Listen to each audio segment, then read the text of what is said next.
नमस्कार दोस्तों। मध्यकालीन भारत के दिल्ली सल्तनत में मैं चंद्रहास एक बार फिर से आप सभी का हार्दिक स्वागत करता हूं। दिल्ली सल्तनत के अंदर हमने प्रमुख राजवंश, उनसे संबंधित शासक, राजवंश और जो संबंधित शासक है, जो सुल्तान थे, उनसे संबंधित सभी जो का टाइम पीरियड है, सभी वंशों का जो टाइम पीरियड है, ये हमने पिछली वीडियो के अंदर बताया था। आज हम विशेष रूप से दिल्ली सल्तनत के प्रमुख शासकों की शुरुआत करेंगे। दिल्ली सल्तनत के अंदर सबसे पहले वंश के बारे में अध्ययन करेंगे और पहले वंश से संबंधित कौन कौन से शासक हैं उन सभी का अध्ययन करेंगे। लेकिन प्रत्येक शासक का हम अच्छे तरीके से सभी पॉइंट आपको बताएंगे ताकि कोई भी पॉइंट आपका छूटे नहीं। ये सभी पॉइंटों को हम बहुत अच्छे तरीके से क्लियर करते हुए चलेंगे। आप लगातार हमारे साथ में बने रहिएगा। चलिए दिल्ली सल्तनत की शुरुआत करते हैं। हेडिंग डाल लेते हैं दिल्ली सल्तनत।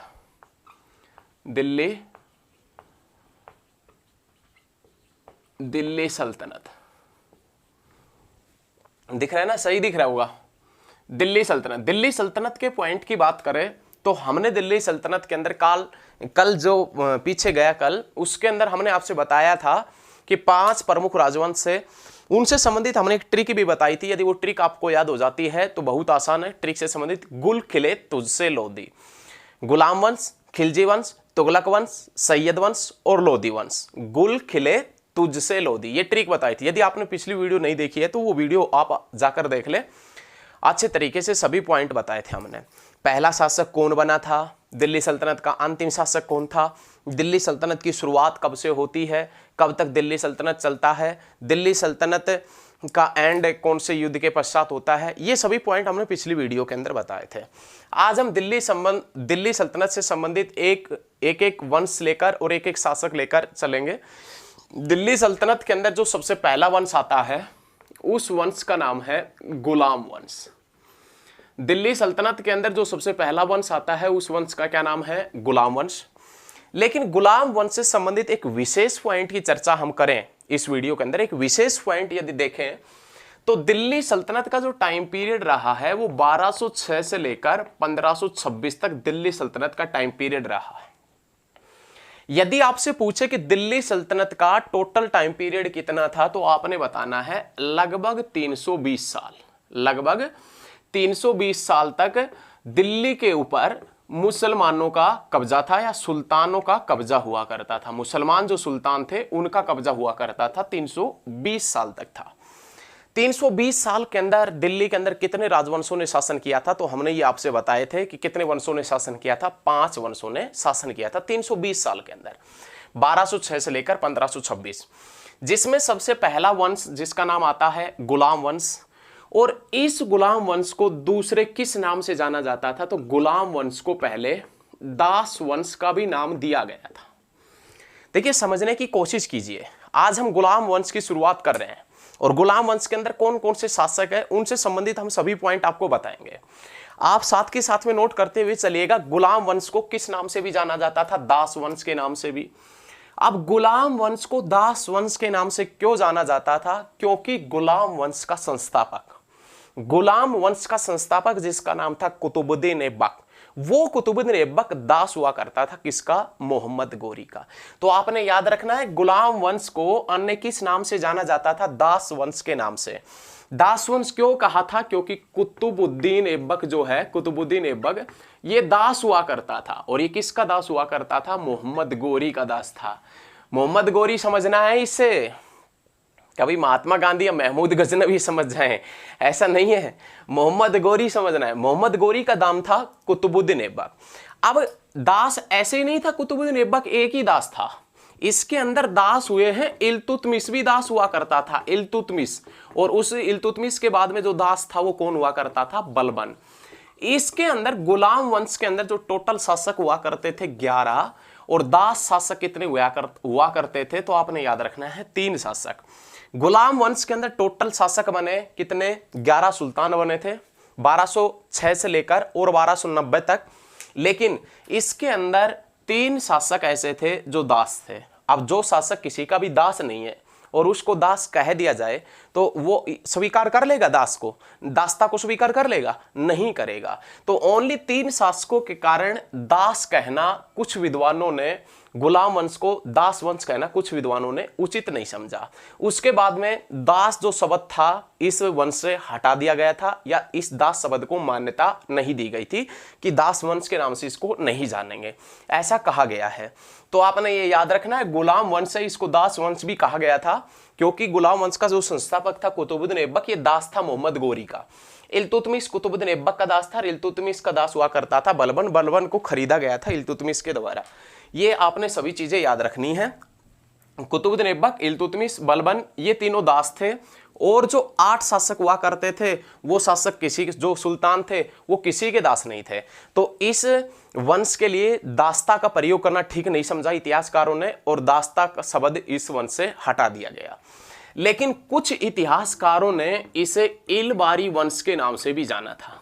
कुछ इतिहासकारों ने इसे किस नाम से जाना गया था? इलबारी वंश के नाम से भी जाना था। कुछ इतिहासकार थे जिन्होंने इस वंश को किस नाम से जाना था? इलबारी वंश के नाम से भी जाना था। कौन से वंश को? गुलाम वंश को। और गुलाम वंश है, इसका टाइम पीरियड 1206 से लेकर 1290 रहा है।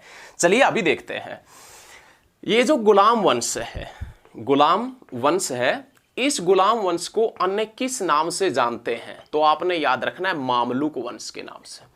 आपसे पूछेगा एग्जामिनर कि देखिए काफी जगह ऐसा होता है कि गुलाम वंश नहीं लिखा मिलता, और गुलाम वंश की जगह क्या लिखा मिलता है? मामलुक वंश। तो आपको चिंता करने का कोई विषय नहीं है, ये गुलाम वंश ही मामलुक वंश है, ये याद रखना है। कुछ इतिहासकारों ने गुलाम वंश को मामलुक वंश कहा है, या गुलाम वंश को अन्य किस नाम से जाना जाता है? तो आप बताएंगे मामलुक वंश के नाम से भी जाना जाता है। किसी किसी बुक में गुलाम वंश की जगह आपको मिल जाएगा मामलुक वंश। कौन सा वंश मिल जाएगा? मामलुक वंश आपको मिल जाएगा, ये ध्यान रखना आपने।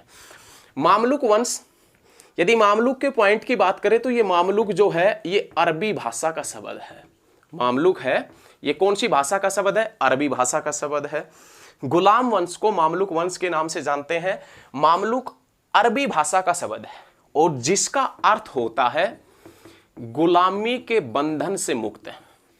गुलामी के बंधन से मुक्त, उत्पन्न, गुलामी के बंधन से मुक्त माता पिताओं के वंशों से। गुलामी के बंधन से मुक्त माता पिताओं के वंशों से, ये कौन से शब्द का अर्थ है? मामलुक शब्द का अर्थ है। ये आपने याद रखना है, ये क्वेश्चन याद रखना है। गुलाम वंश को किस वंश के नाम से जानते हैं? मामलुक वंश के नाम से भी जाना जाता है। अच्छे तरीके से सभी पॉइंट क्लियर करेंगे आपके। मामलुक जो है वो अरबी भाषा का शब्द है, और मामलुक का अर्थ होता है गुलामी के बंधन से मुक्त। गुलामी के बंधन से मुक्त माता पिताओं के वंशों से। गुलामी के बंधन से जो मुक्त है और उसके बाद में जिसके माता पिताओं ने वंश चलाए हैं, उसका अर्थ होता है कौन सा? मामलुक का अर्थ होता है। ये सभी चीजें आपने याद रखनी है। इसका ये जो है ये कौन से शब्द का अर्थ है? मामलुक का, जो कौन सी भाषा का शब्द है? अरबी भाषा का शब्द है। बहुत अच्छा क्वेश्चन है। गुलाम वंश जो चला था 1206 से लेकर 1290 तक, तो हम यह कह सकते हैं कि 1206 से लेकर और 1290 तक जितने भी शासक बने वो कौन से वंश से भी संबंधित थे? मामलुक वंश से। या आपने नोट किस प्रकार करना है, 1206 से लेकर 1290 तक जितने भी शासक बने उनको मामलुक वंश के नाम से भी संबोधित किया जाता है। यह आपने याद रखना है। 1206 से लेकर 1290 तक शासक, टोटल कितने साल हो गए? 84 साल। 84 साल तक कौन से राजवंश ने शासन किया? मामलुक वंश ने और गुलाम वंश ने। यह याद रखिए कि दोनों का एक ही पॉइंट है, गुलाम वंश या मामलुक वंश। 84 साल तक कितने शासकों ने शासक किया था? कितने सुल्तान बने थे 84 साल के अंदर? 11 सुल्तान बने थे। 11 सुल्तान हुआ करते थे 84 साल के अंदर, गुलाम वंश के अंदर या मामलुक वंश के अंदर। अब ये तो था गुलाम वंश से संबंधित कुछ विशेष पॉइंट था, गुलाम वंश से संबंधित। अब हम देखेंगे गुलाम वंश का जो प्रथम शासक है उसके बारे में अध्ययन करेंगे। गुलाम वंश का प्रथम शासक कौन है उसके बारे में जानेंगे, या गुलाम वंश का जो संस्थापक है जिसका नाम है कुतुबुद्दीन ऐबक। और कुतुबुद्दीन ऐबक जो गुलाम वंश का संस्थापक माना जाता है, तुर्की जो साम्राज्य है उसका संस्थापक माना जाता है। देखें, गुलाम वंश के यदि हम शासकों के पॉइंट की बात करें, सुल्तान के पॉइंट की बात करें, तो गुलाम वंश के अंदर टोटल शासक हुए हैं 11। और गुलाम वंश की यदि टाइम पीरियड की बात करें तो गुलाम वंश चला है 1206 से लेकर 1290 तक गुलाम वंश चला है। याद रखिएगा 1206 से लेकर और कब तक चला है, 1290 तक गुलाम वंश चला है। गुलाम वंश का जो प्रथम शासक था, प्रथम शासक गुलाम वंश का या प्रथम सुल्तान, उसका नाम आता है कुतुबुद्दीन ऐबक।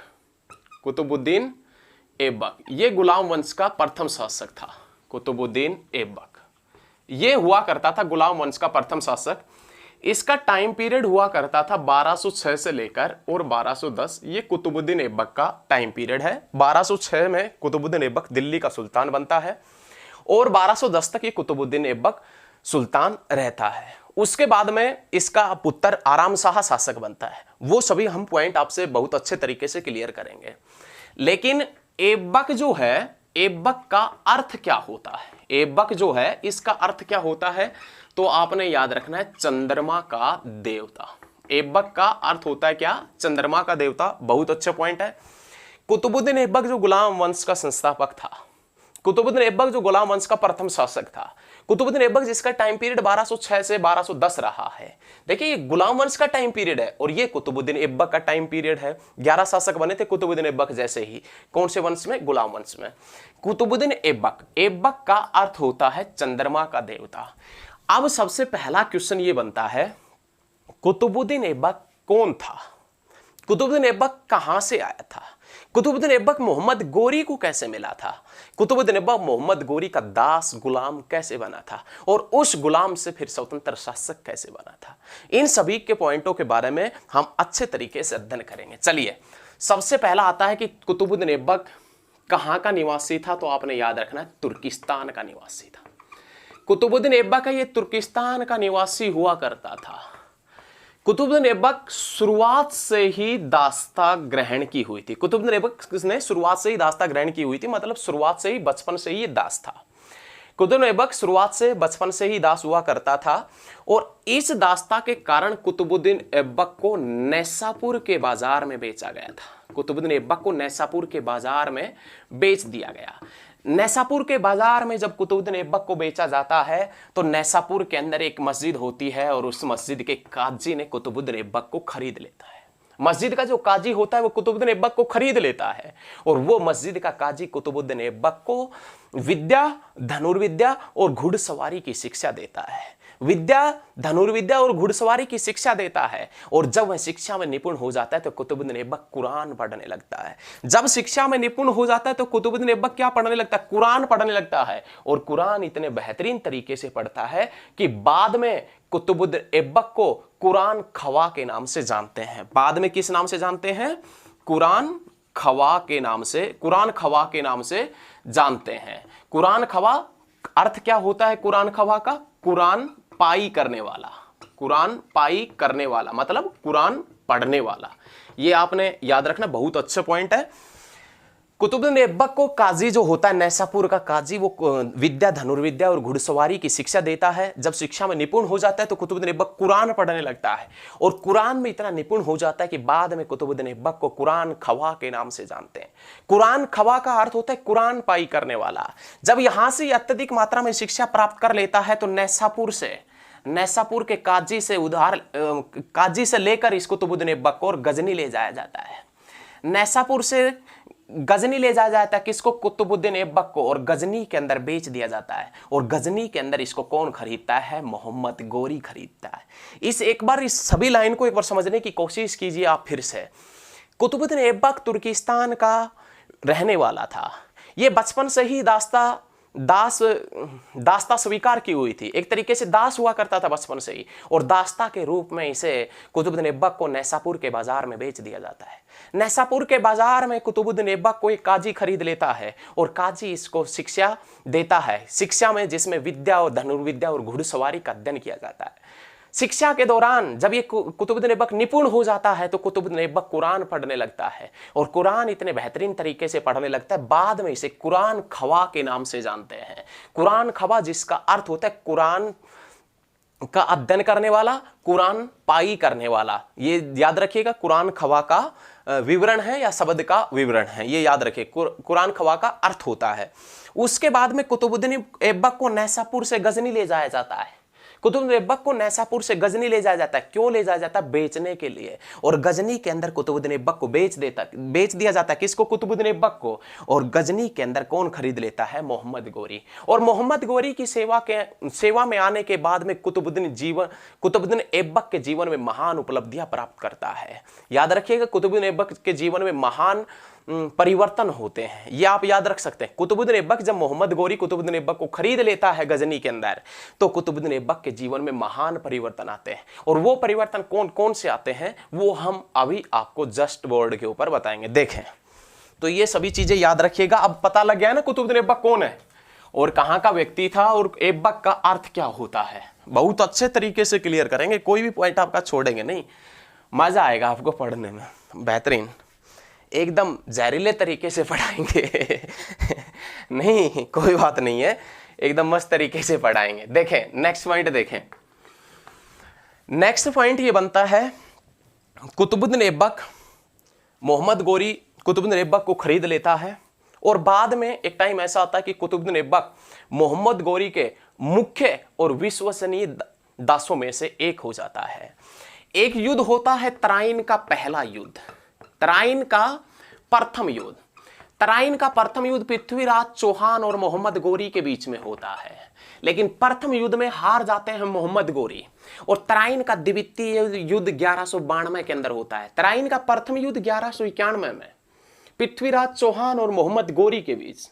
तराइन का दूसरा युद्ध 1192 में पृथ्वीराज चौहान और मोहम्मद गोरी के बीच में।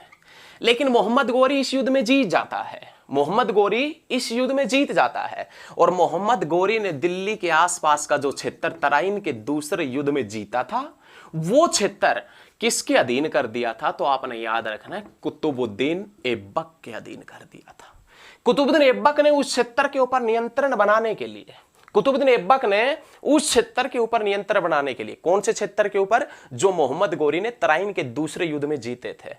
मोहम्मद गोरी ने जो तराइन के दूसरे युद्ध में जो क्षेत्र जीता था, उसका प्रबंधक मोहम्मद गोरी ने किसे नियुक्त किया था? कुतुबुद्दीन ऐबक को। और कुतुबुद्दीन ऐबक ने अपना नियंत्रण उस क्षेत्र के ऊपर बनाने के लिए मुख्यालय बनाया था दिल्ली के पास में। किसको? इंद्रप्रस्थ को अपना मुख्यालय बनाया था। ये आप याद रख सकते हैं। तराइन की दूसरी लड़ाई में भी मोहम्मद गोरी का साथ दिया था। किसने? कुतुबुद्दीन ऐबक ने। तराइन के दूसरे युद्ध के पश्चात जब आसपास का क्षेत्र को मोहम्मद गोरी जीत लेता है, उसका प्रबंधक नियुक्त करता है कुतुबुद्दीन ऐबक को।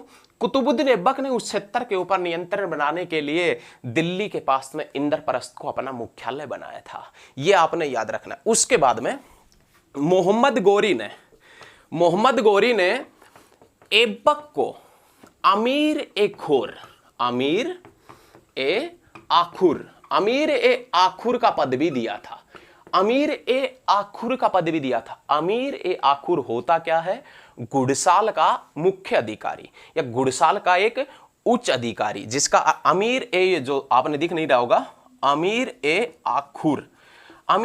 आखुर भी बनाया था। मोहम्मद गोरी ने ऐबक को अमीर ए आखुर भी बनाया था। और अमीर ए आखुर का अर्थ क्या होता है? घुड़साल जो है, घुड़साल जिसके अंदर घोड़े वगैरह रहते हैं, उसका उच्च अधिकारी। ये आप याद रख सकते हैं। उसके बाद में मोहम्मद गोरी और खोखरों के बीच में एक युद्ध होता है। मोहम्मद गोरी और खोखरों के बीच में युद्ध होता है।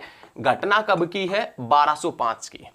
मोहम्मद गोरी और खोखरों के बीच में 1205 के अंदर एक युद्ध होता है।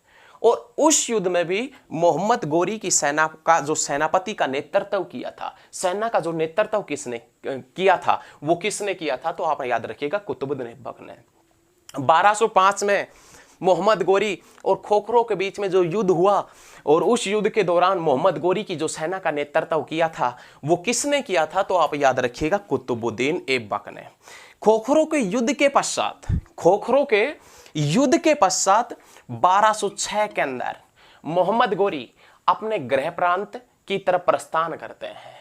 मोहम्मद गोरी ने खोखरों से और जो तराइन की दूसरे युद्ध में जो क्षेत्र जीता था, उस क्षेत्र के ऊपर अधिकार किसका जताकर गया था कि यह क्षेत्र किसके अधीन है? कुतुबुद्दीन ऐबक के। जब खोखरों के युद्ध के पश्चात 1206 के अंदर मोहम्मद गोरी अपने गृह प्रांत लौटते हैं, तो 15 मार्च 1206 के अंदर 15 मार्च 1206 के अंदर दम्यक नामक स्थान के ऊपर, दम्यक नामक स्थान के ऊपर मोहम्मद गोरी की हत्या कर दी जाती है। ये तो मोहम्मद गोरी का विवरण बताया है जो ऐबक के जीवन में था। और भी महत्वपूर्ण पॉइंट है ऐबक से संबंधित, अभी जो एसएससी पूछता है ना, वो पॉइंट तो अभी बचे हुए हैं। क्या क्या क्वेश्चन एग्जाम में पूछे जाते हैं वो पॉइंट तो अभी बचे हुए, वो भी समझाएंगे। एक बार फिर से रिपीट करते हैं ताकि आपको अच्छे तरीके से समझ में आ जाए। मोहम्मद गोरी ने कुतुबुद्दीन ऐबक को अमीर ए आखुर का पद दिया था, घुड़साल का अधिकारी नियुक्त किया था। मोहम्मद गोरी और खोखरों के बीच में युद्ध होता है 1205 में, और गोरी की जो सेना का नेतृत्व किया था वो किसने किया था? कुतुबुद्दीन ऐबक ने। लेकिन खोखरों के युद्ध के पश्चात जो क्षेत्र जीता था मोहम्मद गोरी ने, उस क्षेत्र के ऊपर अधिकार जताकर गया था। इस क्षेत्र का अधिकार किसका होगा ये बताकर गया था, और ये बताकर किसका अधिकार होगा? कुतुबुद्दीन ऐबक का। ये बताकर जब मोहम्मद गोरी अपने गृह प्रांत की तरफ चलते हैं 1206 के अंदर, तो 15 मार्च 1206 के अंदर दम्यक नामक स्थान पर मोहम्मद गोरी की हत्या कर दी जाती है। ये याद रखिएगा। अब 15 मार्च 1206 के अंदर मोहम्मद गोरी की हत्या कर दी जाती है। अब हम पढ़ेंगे कुतुबुद्दीन ऐबक का राज्याभिषेक और उनके प्रमुख जीवन के जो पॉइंट बनते हैं उनसे संबंधित सभी पॉइंटों का अध्ययन करेंगे। चलिए, बहुत अच्छे तरीके से पढ़ेंगे, कोई किसी प्रकार का दिक्कत नहीं है। सभी पॉइंट आपको अच्छे तरीके से क्लियर करते हुए चलेंगे। चलिए देखें, कुतुबुद्दीन ऐबक। ऐबक का अर्थ होता है चंद्रमा का देवता। कुतुबुद्दीन ऐबक का राज्याभिषेक कब हुआ? कुतुबुद्दीन ऐबक है जिसका राज्याभिषेक कब हुआ था, तो आपने याद रखना है कुतुबुद्दीन ऐबक का जो राज्याभिषेक हुआ था वो 25 जून 1206 के अंदर कुतुबुद्दीन ऐबक का राज्याभिषेक हुआ था। कुतुबुद्दीन ऐबक का राज्याभिषेक कौन से शहर में हुआ था? तो आप बताएंगे लाहौर में। और कुतुबुद्दीन ऐबक ने अपनी राजधानी भी कौन सी बनाई थी? तो आपने बताना है कुतुबुद्दीन ऐबक की राजधानी भी हुआ करती थी लाहौर। 1206 के अंदर 25 जून की घटना है जब राज्याभिषेक होता है कुतुबुद्दीन ऐबक का लाहौर के अंदर, और जिसकी राजधानी भी कौन सी हुआ करती थी? लाहौर जिसकी राजधानी हुआ करती थी। लेकिन इसी के साथ में आपने याद रखना है जब कुतुबुद्दीन ऐबक का राज्याभिषेक हुआ था तो ये दास प्रथा से मुक्त नहीं हुआ था, दासता से मुक्त नहीं हुआ था, अब भी ये दासी था मोहम्मद गोरी का। मोहम्मद गोरी के किसी भी व्यक्ति ने या किसी भी परिवार के व्यक्ति ने इसको दासता से मुक्त नहीं किया था। दासता से मुक्त कुतुबुद्दीन ऐबक को 1208 के अंदर मुक्त किया गया था। देखें, एक टाइम ऐसा आया कि 1208 के अंदर मोहम्मद गोरी है, इसके जो मोहम्मद गोरी का जो भतीजा है, मोहम्मद गोरी का भाई का लड़का है जो भतीजा है, नहीं भतीजा ही होता है भाई का लड़का। मोहम्मद गोरी का जो भतीजा है गयासुद्दीन महमूद ने 1208 के अंदर कुतुबुद्दीन ऐबक को दास्ता से मुक्त किया था और सुल्तान की उपाधि दी थी। ये क्वेश्चन आपने याद रखना, बहुत अच्छा क्वेश्चन है। 25 जून 1206 के अंदर कुतुबुद्दीन ऐबक का राज्याभिषेक होता है लाहौर में, और लाहौर इसकी राजधानी थी। लेकिन जब राज्याभिषेक हुआ था तो दास्ता से मुक्त नहीं हुआ करता था। 1208 के अंदर मोहम्मद गोरी के भतीजे गयासुद्दीन महमूद ने कुतुबुद्दीन ऐबक को दास्ता से मुक्त किया था, और मुक्त करने के बाद में कौन सी उपाधि दी थी? सुल्तान की उपाधि दी थी। प्रथम तुर्क साम्राज्य का संस्थापक किसे माना जाता है? कुतुबुद्दीन ऐबक को माना जाता है। ये वही कुतुबुद्दीन ऐबक है जिसने दिल्ली के अंदर कुतुब मीनार का निर्माण कार्य शुरू करवाया था। कुतुब मीनार का निर्माण कार्य शुरू किसने करवाया था? याद रखिएगा, कुतुबुद्दीन ऐबक ने। और कुतुब मीनार किसकी याद में बनी है? तो आपने याद रखना है कुतुब मीनार किसकी याद में बनी है?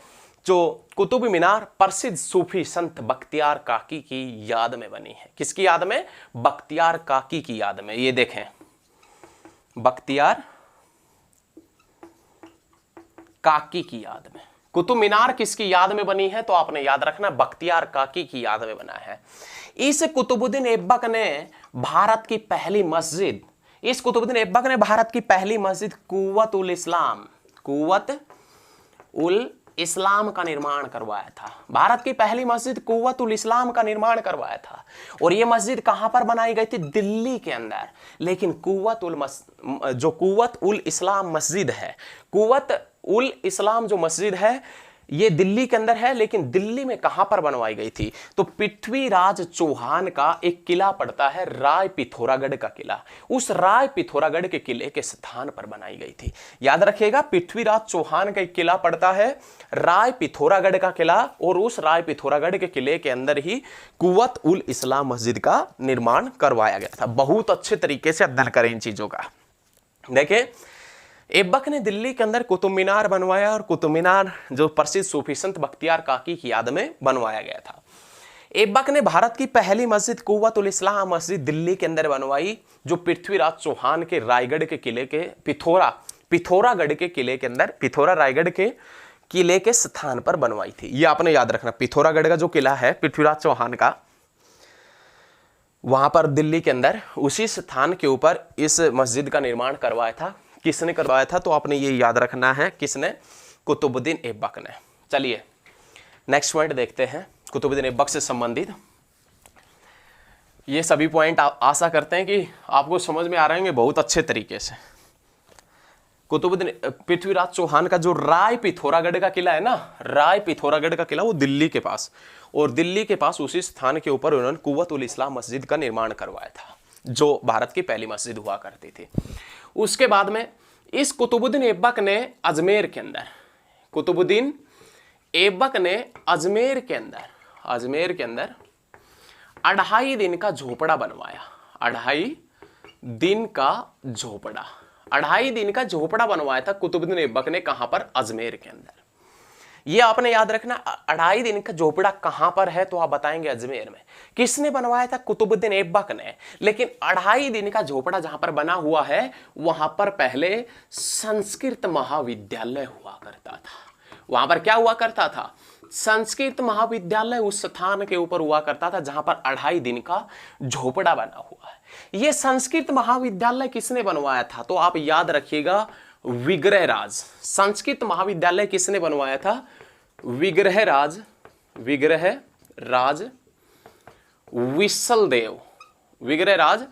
विसलदेव चतुर्थ ने। ये आपने याद रखना है। संस्कृत महाविद्यालय किसने बनवाया था? विग्रहराज विसलदेव फोर्थ ने बनवाया था संस्कृत विद्यालय, जो बाद में कुतुबुद्दीन ऐबक ने किस में तब्दील कर दिया था? 2.5 दिन के झोपड़े के अंदर। 2.5 दिन का झोपड़ा प्रमुख रूप से कहां पर पड़ता है? तो आप याद रखिएगा, अजमेर के अंदर। अजमेर कहां पर है? राजस्थान में। और राजस्थान की राजधानी क्या है? जयपुर। और भारत का पिंक सिटी के नाम से किसे जाना जाता है? जयपुर को जाना जाता है। चलिए नेक्स्ट क्वेश्चन चलते हैं। अपनी दानशीलता के कारण ऐबक को लाल बख्श के नाम से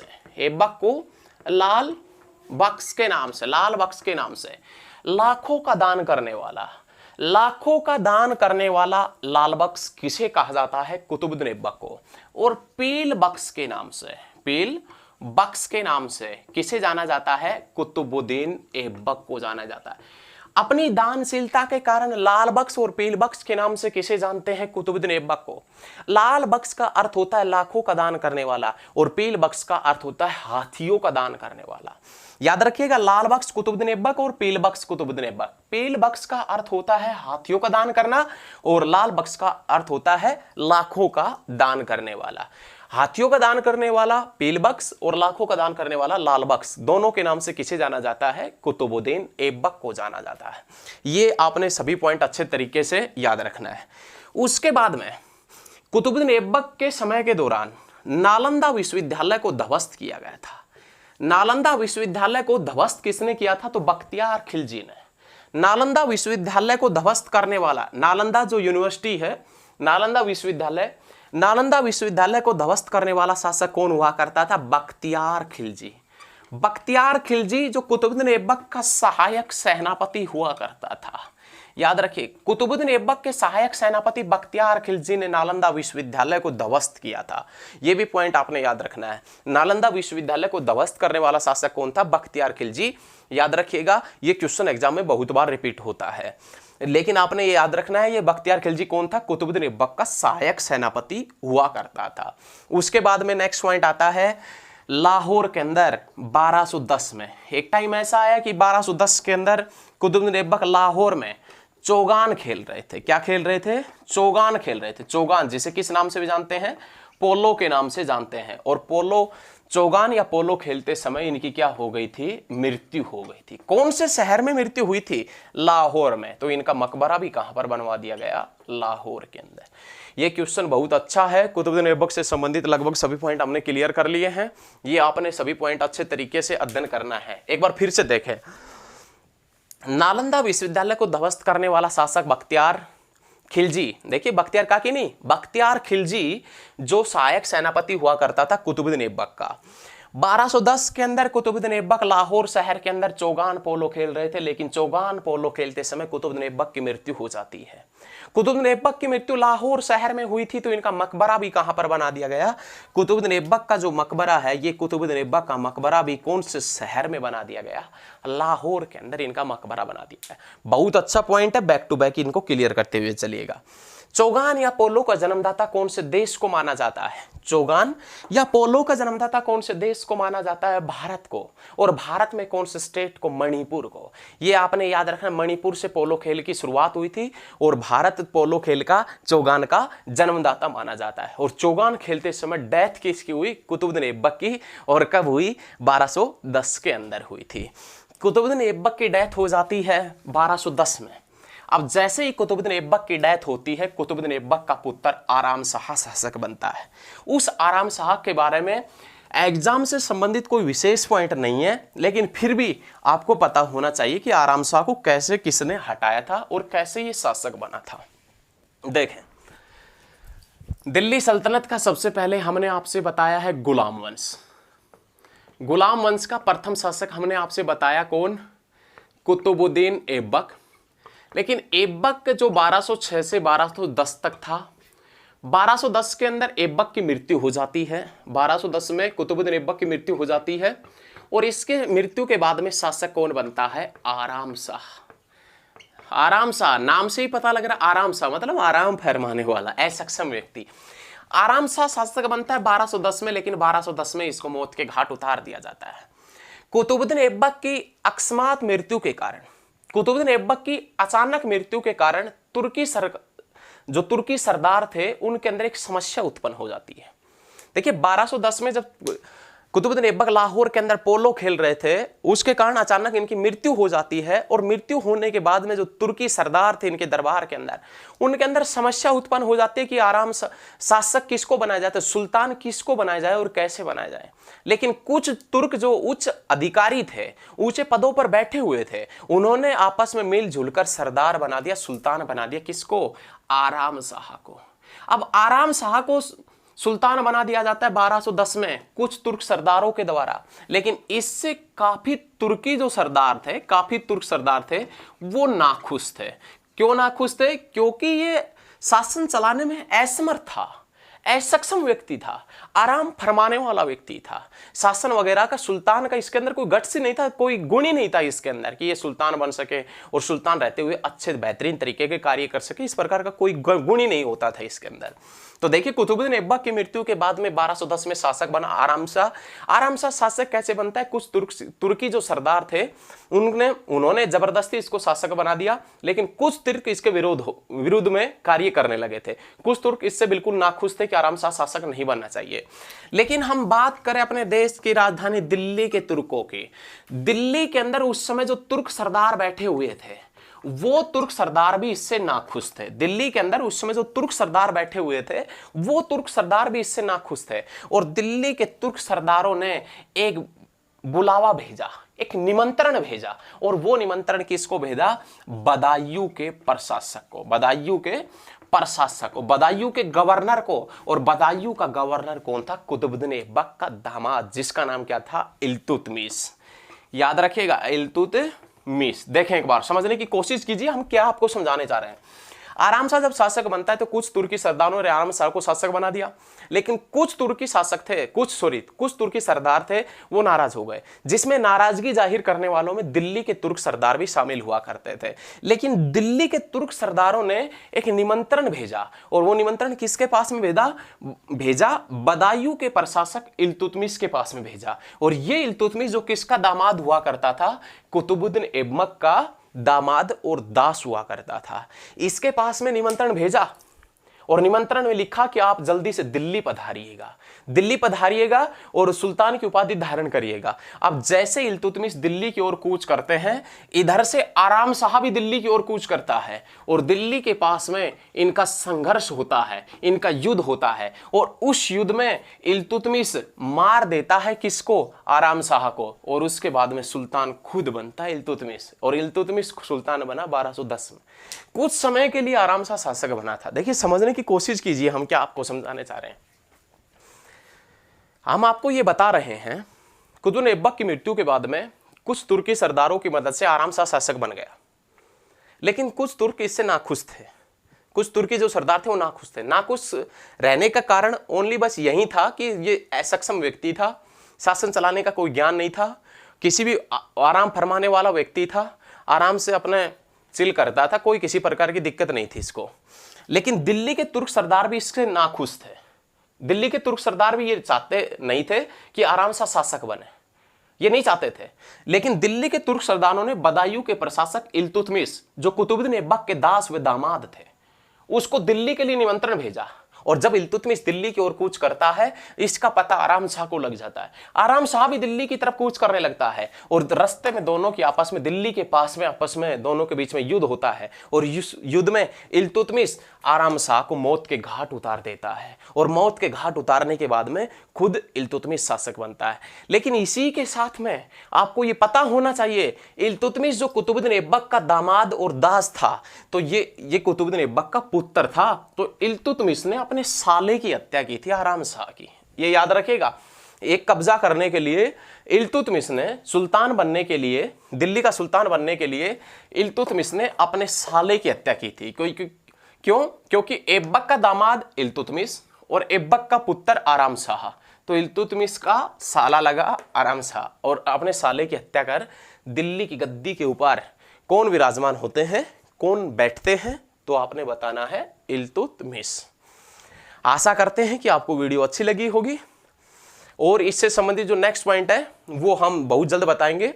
इल्तुतमिश वगैरह गुलाम वंश को तुरंत आगे बढ़ाएंगे।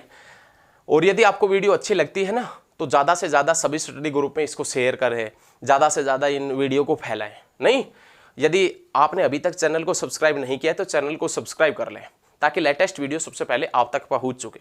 काफ़ी इंपॉर्टेंट वीडियो है, यहाँ से क्वेश्चन बनते ही बनते हैं, और सभी क्वेश्चन हमने आपको क्लियर किए हैं अच्छे तरीके से। साथ ही साथ में नोट्स बनाए। वीडियो को ज़्यादा से ज़्यादा शेयर करें। धन्यवाद, मिलते हैं बहुत जल्द नेक्स्ट क्लास में।